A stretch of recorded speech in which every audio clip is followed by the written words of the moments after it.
Canada जाने का सपना देखने वालों के लिए पिछले कुछ हफ्तों में जमीन आसमान का फर्क आ गया है। हाँ बिल्कुल। ऐसा लग रहा है जैसे वहां के इमिग्रेशन डिपार्टमेंट ने रातों रात कुछ बहुत बड़े फैसले ले लिए हैं और इसका सीधा असर हजारों भारतीय छात्रों पेशेवरों पर पड़ रहा है। हाँ, और ये कोई छोटे मोटे नियम नहीं बदले हैं। हम यहाँ बात कर रहे हैं 3 बहुत बड़े ऐलानों की, जो मतलब किसी का कनाडा में रहने का भविष्य बना सकते हैं या बिगाड़ भी सकते हैं। तो चलिए इसी पर थोड़ी गहराई से बात करते हैं। सबसे पहले उन छात्रों की बात करते हैं जो पहले से कनाडा में हैं। उनके लिए एक बहुत बड़ी सिरदर्दी थी PAL, मतलब प्रोविंशियल अटेस्टेशन लेटर। जो छात्र अपनी पढ़ाई पूरी करके वहीं आगे पढ़ना चाहते थे, उनसे ये लेटर मांगा जा रहा था और वो मिल नहीं रहा था। ये तो मतलब एक अजीब स्थिति थी, है ना? बिल्कुल। अब सोचिए, आप एक देश में कानूनी तौर पर रह रहे हैं, पढ़ रहे हैं और आगे भी पढ़ना चाहते हैं, लेकिन सिर्फ एक कागज की वजह से आपका पूरा भविष्य अटक गया। हजारों छात्र इस ब्यूरोक्रेटिक लिम्बो में फंस गए थे। अच्छा। अब जो सबसे बड़ा बदलाव आया है वो यही है कि सरकार ने ये नियम हटा दिया है। अच्छा। तो जो छात्र पहले से कनाडा में किसी कॉलेज में हैं और आगे पढ़ना चाहते हैं, उन्हें अब PL की जरूरत नहीं होगी। ये बहुत बड़ी राहत है। ये तो वाकई बहुत बड़ी राहत है। हाँ। लेकिन एक सवाल उठता है यहाँ, ये PL वाला नियम लाया ही क्यों गया था? मतलब इसका मकसद क्या था अगर इसे इतनी जल्दी हटाना पड़ गया? ये बहुत अच्छा सवाल है। देखिए, PL का असल मकसद था कि अंतर्राष्ट्रीय छात्रों की संख्या को थोड़ा कंट्रोल किया जाए। ओके। लेकिन हुआ ये कि प्रक्रिया इतनी धीमी और मुश्किल थी कि सिस्टम ही जाम हो गया। तो सरकार को शायद ये एहसास हुआ कि वो अपने ही बनाए नियम की वजह से उस टैलेंट को खोने का खतरा उठा रही हैं जो पहले से उनके देश में है। मतलब ब्रेन रिटेंशन। ये दिलचस्प है। तो क्या इसका मतलब ये है कि कनाडा अब नए लोगों को लाने से ज्यादा जरूरी उन लोगों को रोकना समझ रहा है जो पहले से ही उनके सिस्टम का हिस्सा बन चुके हैं? बिल्कुल सही। ये ब्रेन गेन से ब्रेन रिटेंशन की तरफ एक पॉलिसी शिफ्ट है। और इसी सोच का एक और सबूत है दूसरा नियम। कौन सा? जिसमें भारत से सीधे PhD या मास्टर डिग्री के लिए अप्लाई करने वाले छात्रों को भी पॉलिसी छूट दे दी गई है। संदेश साफ है कि हमें सिर्फ संख्या नहीं बल्कि क्वालिटी चाहिए। सही है। तो ये तो हुई उन लोगों की बात जो पढ़ रहे हैं या पढ़ने जा रहे हैं। लेकिन कहानी का अगला हिस्सा उन लोगों का है जो पढ़ाई पूरी करके अब कनाडा के वर्कफोर्स का हिस्सा हैं। हाँ। इंटरनेशनल एक्सपीरियंस कनाडा प्रोग्राम के तहत काम करने वालों के सिर पर हमेशा एक तलवार लटकी रहती थी कि वर्क परमिट खत्म हो रहा है, अब क्या होगा। और ये कोई छोटी मोटी चिंता नहीं थी, लोगों की जिंदगी का सवाल था। आपने सालों एक देश में लगाए, नौकरी की, और अचानक आपको कहा जाता है कि आपका परमिट खत्म, अब आप वापस जाइए और वहां से दोबारा अप्लाई कीजिए। हाँ, और कोई गारंटी भी नहीं कि वीजा आप फिर से लगेगा या नहीं। मतलब आपकी नौकरी गई, घर गया, सब कुछ दांव पर लग गया। इसी अनिश्चितता को खत्म करने के लिए दूसरा बड़ा ऐलान हुआ है। बिल्कुल। ऐलान ये है कि अब जिन भारतीय नागरिकों का वर्क परमिट खत्म होने वाला है या खत्म हो भी चुका है, उन्हें कनाडा छोड़ने की जरूरत नहीं है। अच्छा। वो कनाडा में रहते हुए ही अपने परमिट को एक्सटेंड करने के लिए अप्लाई कर सकते हैं। ये तो गेम चेंजर है। हाँ, ये न सिर्फ उस कर्मचारी के लिए बल्कि उस कंपनी के लिए भी एक बहुत बड़ी राहत है जिसने उस व्यक्ति पर इतना निवेश किया है। ये स्थिरता वाली बात तो समझ में आती है, लेकिन क्या इसका एक दूसरा पहलू भी हो सकता है? क्या इससे लेबर मार्केट में कंपनियां नए टैलेंट को लाने के बजाय मौजूदा कर्मचारियों पर ही निर्भर नहीं रहने लगेंगी? मतलब एक आसान रास्ता। सैद्धांतिक रूप से ये एक जोखिम हो सकता है, पर अगर हम जमीनी हकीकत देखें तो किसी कंपनी के लिए एक कर्मचारी को खोना और उसकी जगह नए को लाना बहुत महंगा काम है। हाँ, ट्रेनिंग और वो सब। हाँ, भर्ती प्रक्रिया, ट्रेनिंग, नए व्यक्ति को कंपनी कल्चर में ढालना, इन सब में महीनों लगते हैं। ये बदलाव दिखाता है कि कनाडा की सरकार अपनी अर्थव्यवस्था में जो लोग पहले से इंटीग्रेटेड हैं, उन्हें कितना महत्व दे रही है।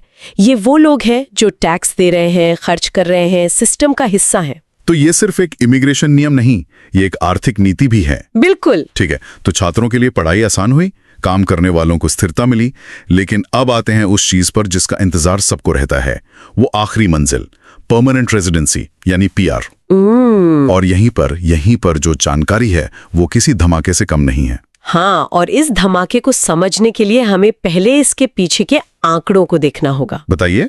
रिपोर्ट के मुताबिक 2022 और 2023 में लगभग 15 से 20 लाख भारतीय, जिनमें ज्यादातर पंजाबी छात्र थे, कनाडा पहुंचे। अब इस संख्या को इस नजरिए से देखिए कि कनाडा हर साल सिर्फ 4 से 5 लाख लोगों को ही पीआर देता है। 1 मिनट, क्या कहा? 15 से 20 लाख? हाँ, मतलब जितने लोगों को पीआर मिल सकती है उससे 4 गुना ज्यादा लोग लाइन में लग गए। एग्जैक्टली। जाहिर है सिस्टम पर दबाव तो पड़ना ही था। तो इसका नतीजा क्या हुआ? नतीजा ये हुआ कि पीआर के लिए कंपटीशन इतना ज्यादा बढ़ गया कि कई योग्य छात्र भी उस दौड़ में पीछे रह गए।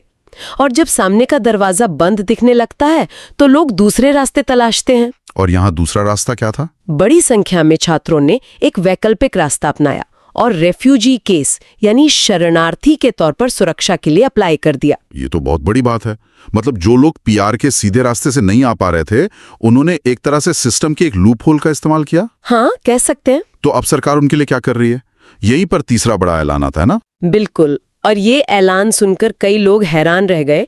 कैनेडियन इमिग्रेशन डिपार्टमेंट ने घोषणा की है कि जो भारतीय छात्र सरकारी कॉलेजों में पढ़ रहे हैं उन्हें अब बिना वर्क एक्सपीरियंस के भी पीआर दी जाएगी। बिना वर्क एक्सपीरियंस के? हाँ, लेकिन इससे भी बड़ा फैसला ये है कि साल 2026 और 2027 के दौरान ऐसे 1,15,000 से ज्यादा लोगों को डायरेक्ट पीआर दी जाएगी जिन्होंने रिफ्यूजी के तौर पर अप्लाई किया था। ये बात हजम करना थोड़ा मुश्किल है। मतलब सरकार एक तरह से उन लोगों को पुरस्कार कर रही है जिन्होंने सिस्टम के एक साइड चैनल का इस्तेमाल किया क्योंकि मेन चैनल जाम हो गया था। ये सवाल बहुत वाजिब है। ये थोड़ा उल्टा नहीं लगता?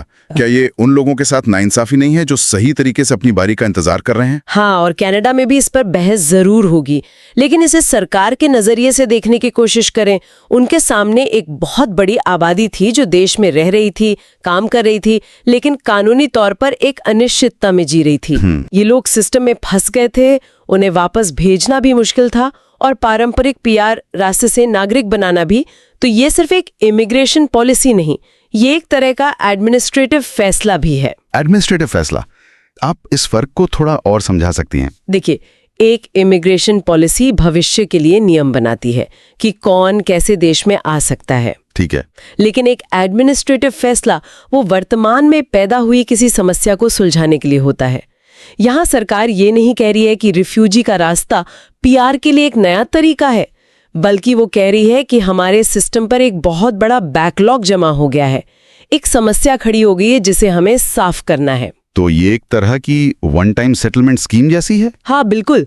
एक बड़ी, जटिल और अटकी हुई समस्या का एक व्यावहारिक हल निकाल रहे हैं ताकि सिस्टम आगे बढ़ सके। ये प्रैग्मेटिक है, आदर्शवादी नहीं। तो कुल मिलाकर आज की इस चर्चा से जो तस्वीर उभर रही है वो काफी दिलचस्प है। पहला, कनाडा अब सिर्फ टैलेंट को आकर्षित नहीं करना चाहता, बल्कि जो टैलेंट उसके पास पहले से है उसे हर कीमत पर रोकना चाहता है।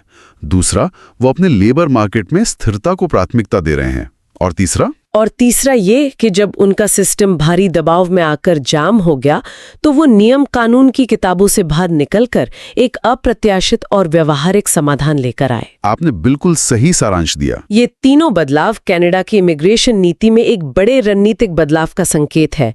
ये दिखाता है कि नीतियां सिर्फ कागज पर नहीं बनती, वे जमीनी हकीकत और देश की आर्थिक जरूरतों के हिसाब से खुद को ढालती हैं। ये सब सुनने के बाद एक बड़ा सवाल मन में रह जाता है जिसे हम अपने श्रोताओं के लिए छोड़ना चाहेंगे। जरूर।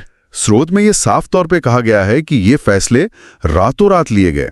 तो सोचने वाली बात यह है कि इस तरह के अचानक और बड़े नीतिगत बदलाव, खासकर रिफ्यूजी केस वालों को सीधे पीआर देने का फैसला, कनाडा के समाज और अर्थव्यवस्था पर आने वाले सालों में क्या असर डालेगा? समाधान है जो एक अटकी हुई समस्या को सुलझाता है, या ये एक शॉर्टकट है जो भविष्य में और भी जटिल समस्याएं पैदा कर सकता है?